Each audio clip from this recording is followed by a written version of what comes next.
Hi folks, you're with Tacitus today. Tacitus today, your pushback channel, and thank you for joining this audio live stream. Please listen to this presentation as you would a radio broadcast. In this essay, I'd like to talk about the online trust, safety, censorship type regimes that are operating on most of the bigger or even medium-sized online forums. Now, I've had vids sort of taken off on YouTube, say, and I think I've had over 5 years, I've had 7 vids that have been pulled. 3 because I appealed them. 3 were reinstated on appeal. 1 was if I wrote a grovelling "I'm a naughty boy" apology, they would take off the ban, which I think was for a week or a few days or something. The other 3, no, I wasn't.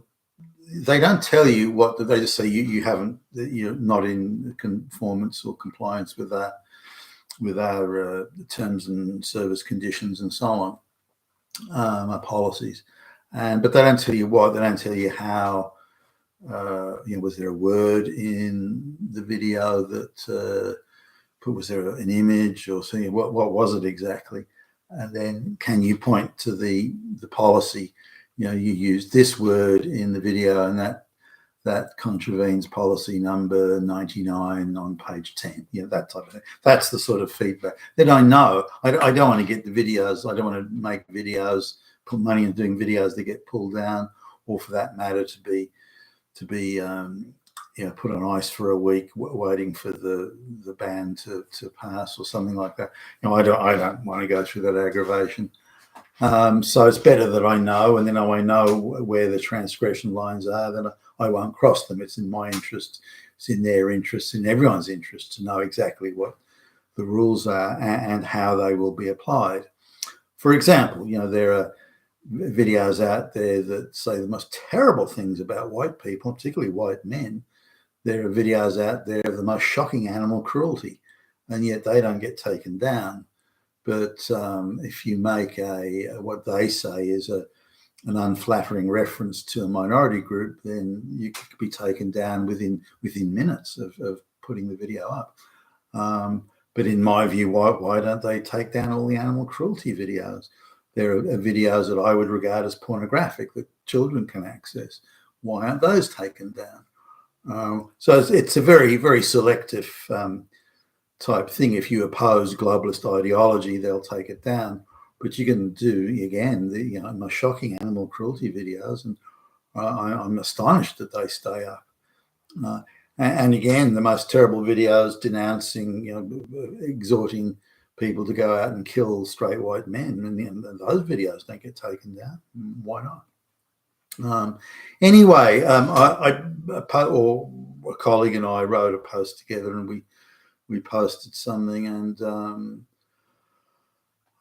it was innocuous enough. It was purely commercial. It wasn't political or personal or anything like that. It was a bland commercial statement, and about a new effectively new technology that we've acquired in a business that overshare, and that was it. So anyway, it didn't. Usually these things appear on the posting pretty much straight away, but in this instance 2 or 3 days went by, and then we got, or my colleagues saw it first, then we got a thing from the trust and safety compliance coordinator, or some name they've got, and they said your posting wasn't in, and this was just text only, by the way, not video. Your posting wasn't in compliance with our policies, and then gave some sort of just standardized thing. You need to make sure that your postings do such and such and so and so. So I had a look at that, and I couldn't see how our posting would have been in violation of that.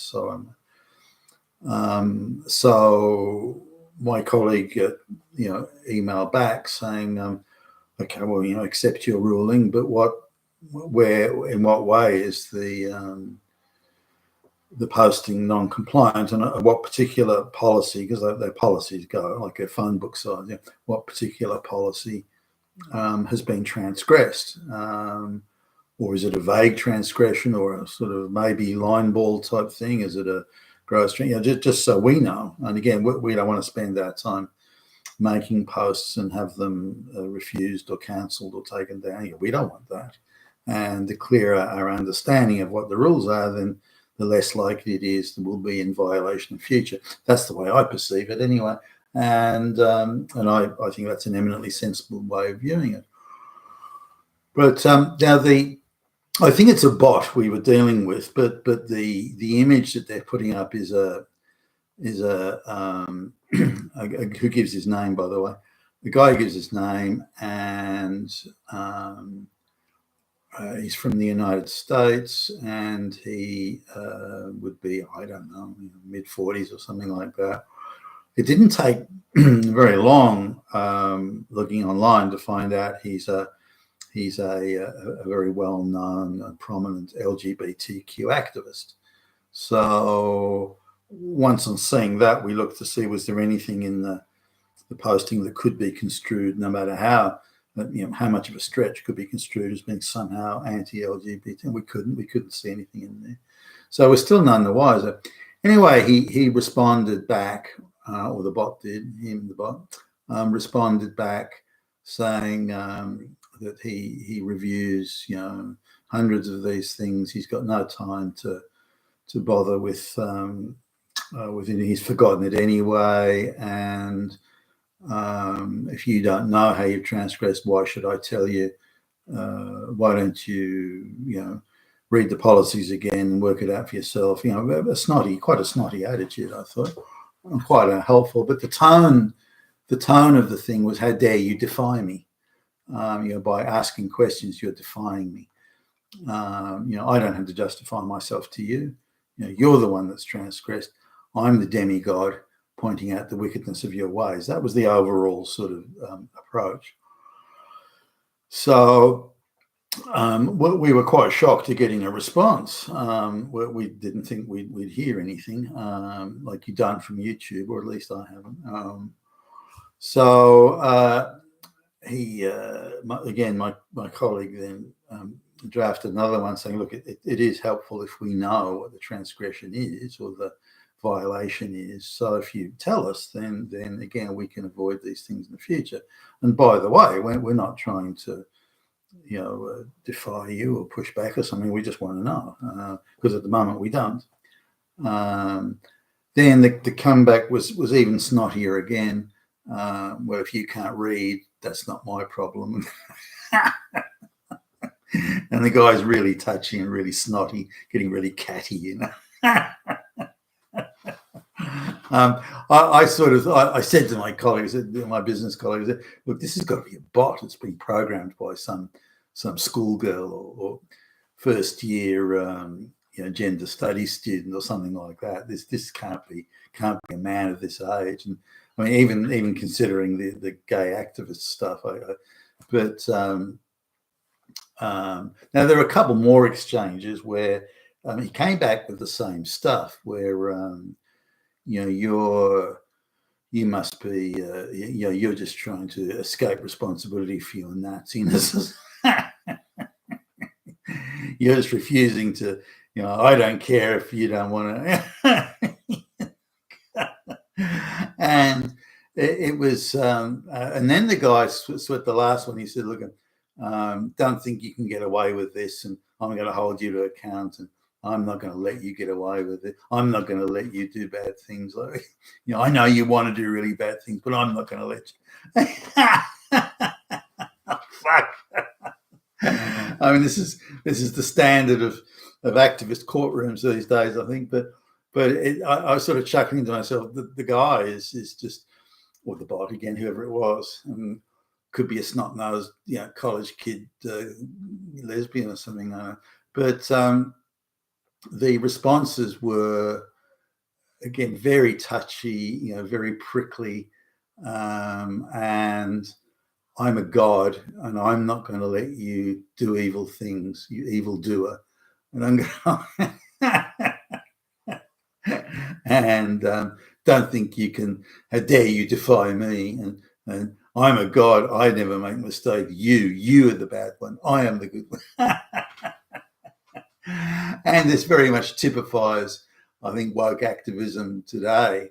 And then again, it wasn't even a political post or anything like that. It was nothing to do with politics. It was purely commercial. So, but in the end, the guy, whoever it was who was on the other end, refused to tell us what the offending post was, refused to tell us how it had offended or how it had violated their policies or what policies had been violated. So I thought, well, why did you bother sending the message? You know, why did you even bother interacting with us if you're not prepared to say? And every time he used to get out of it, I'm too busy, I don't have to do it. Just because you say so, I don't have to do what you want. And it was days ago, I can't remember, and I'm too busy to bother with your petty annoyances. So I did the last one where I said, look, I don't know if your attitude's very helpful. You know, we do want to be in compliance. You seem to be misunderstanding it. Just because we want to know how we can better comply in the future doesn't mean that we're trying to defy you or push back. You know, why are you being so jumpy about this? And I don't have to talk to you. Fuck.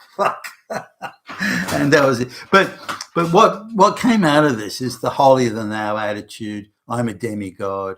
I hand down God's word to the rest of you, and you do what God says. And this type of attitude from just someone who's a rabid gay activist. I don't know what his association is with this stuff, if anything. Where do they get these people from? And why do they appoint people? Now, the little that I know about trust and safety type people, like there's one group that was hired to monitor election communications, and I knew one of the people, or their daughter had been in, so I knew her, and she's a rabid bluehead activist. And I heard, somebody like walks in, nose rings, tattoos, bluehead, angry, bitter, vicious anti, straight white male. Everyone's a Nazi and this sort of stuff, and you employ her to be your impartial arbiter of what's to be allowed online. I mean, you're kidding me, right? So they're deliberately stacking all these monitoring and censoring things with crazy, insane activists. I mean, what I would take down and what someone else would take down may be very different things, but they can have all these policies they talk about, and some they will stringently apply, others not so, others they will take such a broad interpretation of it, which is a stretch and a half, and then use that to censor somebody and so on, but then not say. Now, if trust and safety or any sort of censorship regime is to work, be it online or anywhere else, they have to be very specific. This was your violation, this was the policy violated, and here's a copy of the policy or a copy of the clause or the page or the whatever. And that's it, very clear, crystal clear all around. Then that sort of stuff, but they don't do that. They say, I don't know, I don't have time to look at it. If you can't work it out, if you can't read it, that's your problem, not mine. And what sort of response is that? And what sort of attitude is that when you're considering censoring other people? You've been with Tacitus today, your Pushback channel. Thank you for listening.